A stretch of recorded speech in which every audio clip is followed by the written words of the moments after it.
Dreamers Awake, Chapter 2. The alarm clock buzzed loudly next to her. She would have set a nice, pleasant alarm on her phone, but her aunt had another absurd family rule about cell phones. No phones in the bedroom at night, even though she totally broke that rule herself, as Lydia had witnessed last night. The alarm continued to scream until she reached over and clicked it off. There was no snooze button on this clock. Her aunt had apologized for that, but then added that perhaps it was for the best. Lydia crawled out of bed and began to get ready. She put on a robe her aunt had given her since it was so chilly downstairs and began to paw through her clothes. They were all mostly unsuitable for the weather here. Skirts, shorts, tank tops, and short-sleeved blouses made up most of her wardrobe. Her mother's best friend had taken her shopping just before she left and bought her 2 pairs of fleece-lined leggings, 2 sweaters, a pair of fuzzy boots, and a heavy coat. She was grateful that they'd been able to find such items at the mall in LA. She would need to go shopping again, seeing as how 2 sweaters and 2 pairs of leggings weren't likely to last her through the week, let alone the rest of the school year. She knew her aunt would be receiving some money to help pay for things like that. As she selected a pair of cozy leggings and a skirt topped with one of her fuzzy sweaters, she promised herself to ask Aunt Maggie about going shopping soon. After carefully piling up her clothes for the day and her toiletries bag, she made her way through the chill of the basement to her small private bathroom. The shower stall was so small, but at least there was a cheap plastic stool in there to prop her legs on when she needed to shave, if she ever needed to here. It was so cold she thought maybe she should grow her leg hair for extra warmth. The water for the shower became piping hot surprisingly quickly. Ultimately, she decided to shave. She was starting school at the local high school today and wasn't sure what to expect from the gym classes. What really got her down was that it was almost the end of the school year. There were only 3 months left. It still made her angry that she hadn't been able to properly finish out the school year at her old school. She was the top of her class and was popular. Not in a superficial way. People actually really liked her, and she genuinely liked most everyone else. But now, since everything that had happened, her parents, moving to a new state, living with her weird single aunt, she wasn't sure she could be all that she was again. Would she be able to keep her grades up? Would she be able to make even one friend? Would her teachers hate her? Did her aunt have a reputation? Did her aunt even register on this community's radar? She'd never heard of her aunt ever having kids, not that she heard much of anything about her aunt, so her thought was, no, probably not. When she climbed the stairs at 7 a.m., her aunt had pancakes and eggs on the table. There was also tea in a rather beat-up-looking teapot and coffee in a small French press. I wasn't sure what you liked to eat. I figured pancakes are pretty universal. I've got lots of stuff you can put on top, her aunt said, and she wasn't exaggerating. There was butter, jams, nut butters, maple syrup, honey, agave nectar, powdered sugar, and fresh fruits all gathered in little groups on the table. Also the eggs. Don't know if you're, vegan or whatever, but they're there if you want some protein. Thanks. Pancakes and eggs are good. Lydia sat down and put 2 pancakes on her plate. The amount of choices was overwhelming. She stuck with butter and syrup and spooned some eggs onto her plate. Her aunt sat down at the table and sipped on a cup of coffee. Lydia poured some orange juice into the empty mug at her setting. The bus should be here in about 20 minutes. They like it if you're out there early. Her aunt paused. It's just a couple of blocks up the street. The bus goes right past the house. I can walk you if you want, or there's usually a pretty big gathering of kids there. It's hard to miss. I'll be okay. I'll walk up on my own, Lydia said quietly, looking down at her pancakes. I can pack you a lunch, or I also loaded up your school lunch account. You just have to punch a code into a machine or something like that, her aunt continued. Thanks, I'll buy something at school, Lydia said. All right. Her aunt sipped her coffee. Don't forget your phone. You're allowed to have it at school, but not use it in class, obviously. It's there on the counter. She gestured toward the kitchen counter where the phone sat fully charged by a cup of elderly pens resting next to an ancient notepad. Okay, Lydia said. It seemed the same as her old school, at least the parts her aunt knew about. Lydia almost asked about the teachers and kids at school, but decided against it. Her aunt probably didn't have any insight anyway. She probably knew all this stuff because she'd called the school when she learned Lydia was coming to live with her.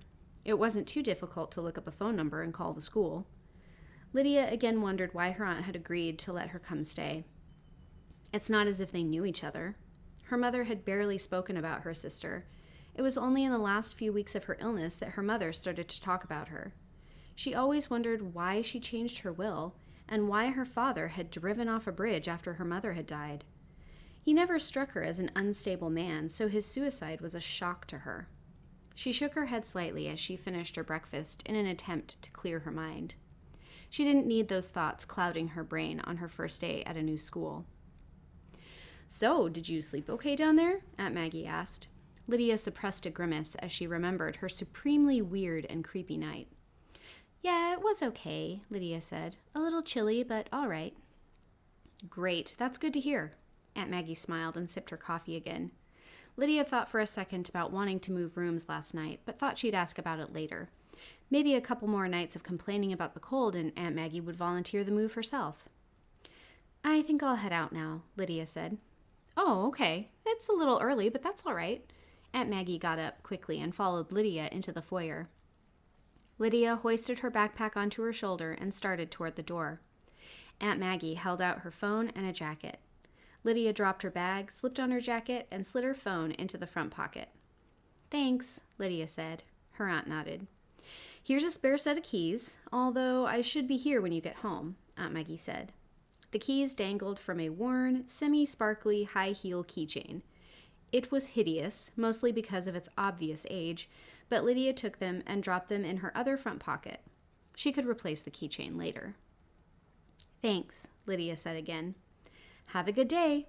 Her aunt followed her out the door and down the driveway, still clutching her coffee mug. "Okay," Lydia said. She was aware of her aunt's eyes watching her as she trudged up the hill in the direction of a tight group of kids that looked to be about her age. She wished she'd go back inside. She glanced back behind her. Her aunt wasn't there anymore, but she thought she caught a glimpse of a flowy skirt disappearing around the edge of the garage. Had her aunt been wearing a skirt? No. Lydia was certain that her aunt had been wearing black yoga pants and a loose top. Weird, she thought. Just a trick of the mind. My imagination, she thought. Or a bit of trash blowing around in the wind. She tried not to think of the creepy things that had happened last night. She worked her way up the hill toward the small cluster of kids.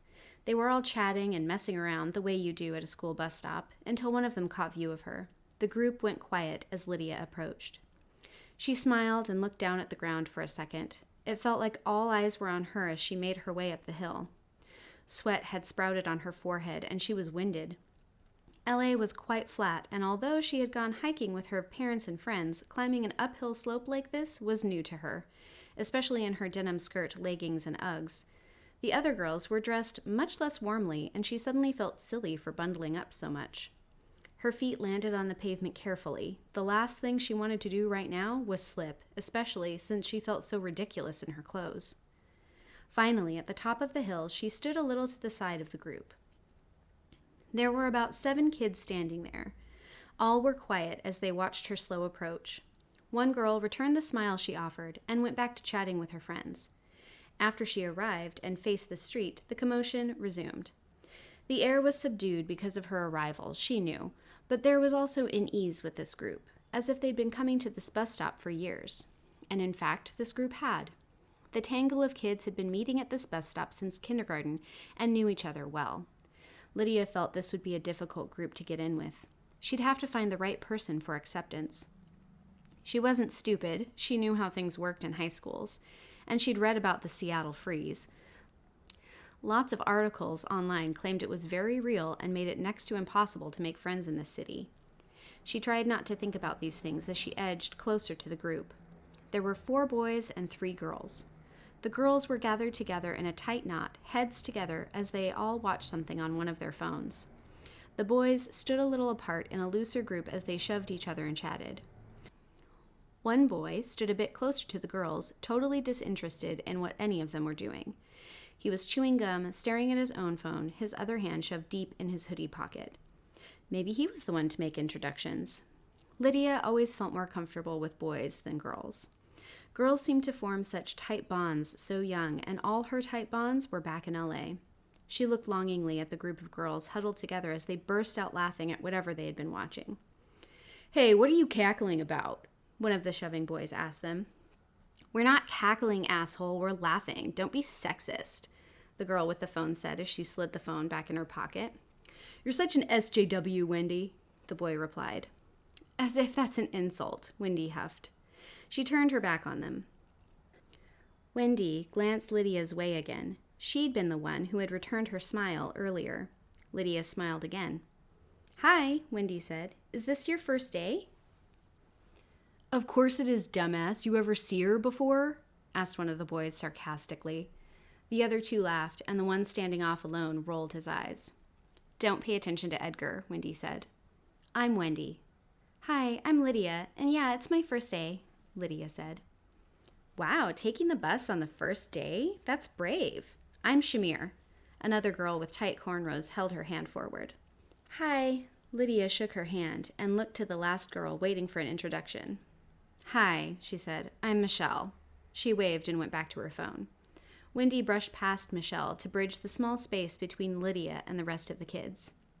Since they won't introduce themselves, that's Edgar, Jack, Paul, and James. The boys had stopped horsing around long enough to wave at their introductions, except James, who still stared at his phone. He gave a little salute, but didn't look up. "Don't mind James, he's addicted to Instagram," Shamir said. James let out a huge sigh. "I'm not addicted to Instagram. I was reading the news, if you must know." James clicked the screen of his phone off and slipped it in his front pocket. The boys made a long "oh" sound. "You're so sophisticated," Paul mocked. James waved his hand at them offhandedly. The bus rumbled up the road, and Lydia felt a tightening in her stomach. Would it be okay to sit with these kids she'd just met, or should she wait? "Want to sit with us on the bus?" Wendy asked. "Oh, yeah, that'd be great, thanks," Lydia said. The boys piled onto the bus while the driver reminded them in no uncertain terms that they better keep it down. They laughed and plopped into the nearest seats. James followed and went to the very back of the bus, and the girls followed last. Wendy urged Lydia to follow her and choose a seat with 2 open spots. Shamir and Michelle took the bench behind it. The ride was pleasant enough, but Lydia wondered about James. He kept glancing at her, but not saying anything. Maybe she could ask Wendy about him later, but she pushed the thought away. Who knows what would happen at school? Maybe Wendy would abandon her once they hit school grounds. "Don't get too attached," she told herself. Upon arrival, Wendy did not abandon her. On the contrary, she took her to the office and showed her where her first class was before the bell rang. She gave her a quick tour of the school while they made their way to Lydia's homeroom. Wendy pointed out they had chemistry together for 4th period, which was just before lunch.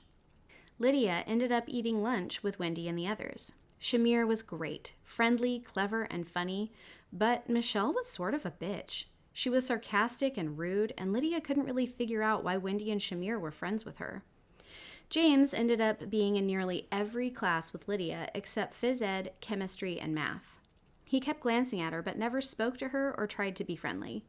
She was seated next to him in civics and French, and still he never spoke to her directly. He finally had to when they were assigned to do a dialogue together for French class. He spoke so beautifully that it made Lydia feel like a complete novice, even though she'd been studying French since 6th grade. Aside from the required interaction in class, he dutifully ignored her, except for the constant glances. Lydia wondered if he'd developed a little crush on her. She wasn't vain, but she also knew she was a pretty girl. He's not bad-looking either, she thought. Maybe we'd make a good couple. When she brought it up at lunch to Wendy, Michelle nearly choked on her soda. "James from the bus stop?" Michelle asked. Lydia felt her cheeks flush. "Yeah, so?" Lydia said. "So? He's gay, Lydia. He's got some boyfriend over in Linwood or whatever," Michelle spat. "Linwood?" Lydia asked. Wendy looked at her sympathetically. "It's a city a bit north of here," Wendy said. She nudged Michelle in the ribs. "You don't have to be so sarcastic about it." "What? I'm just telling her. Don't want her to get her hopes up." Michelle gathered her lunch tray. "I have to go to the library. Anybody want to come?" When no one moved, Michelle shrugged. "Fine," she said. "I'll go on my own. See ya." Michelle dumped her tray on the way out, ignoring the "sort your trash" sign. So he's gay then? Lydia asked. Yeah, he does actually have a boyfriend in Linwood, Shamir said. He's really hot as well. They met at Pride a year ago. It's really sweet, actually. Okay, but what about those sidelong glances then? What's up with that? Lydia asked. Wendy and Shamir exchanged a glance. What? Lydia asked. Shamir shrugged. Tell her if you want. Shamir leaned back in her chair. So you live with Maggie, right? Maggie Stiltson? Wendy started. Well, yeah, she's my aunt, Lydia said. Wendy looked pained for a moment as she tried to find the right words. James's best friend was Matilda, Wendy said, waiting to see signs of recognition on Lydia's face. When there were none, she continued. Matilda used to live in the house you're living in now, Wendy prompted. Okay, fine. So he's freaked out because I live in the house his best friend used to live in? What, he's mad she moved away or something? Lydia asked. No, he's still upset because she died, Wendy said. Lydia's eyes widened. Oh my God, I'm sorry, I had no idea, Lydia said. Wendy looked confused. You had no idea? Really? That's strange that your aunt didn't mention it, Wendy said. I guess so. Maybe she didn't want to freak me out, Lydia said thoughtfully. Her experiences from the night before popped into her mind. So much for Aunt Maggie's efforts to shield her from the house's gruesome past. Perhaps that's why she could afford such a huge house. It was sold cheap due to haunting. Maybe. Wendy still looked confused, but let it go. Anyway, I think we have our next class together, right? Calculus. Lydia smiled and nodded, glad not to be talking about dead girls that used to live in her aunt's house. Seriously, I don't know how you guys stand that stuff. If it wasn't for theater, I wouldn't make it through the day, Shamir said. The bell screamed that it was time to get back to learning, and the three girls sorted their trash and began making their way to their next classes.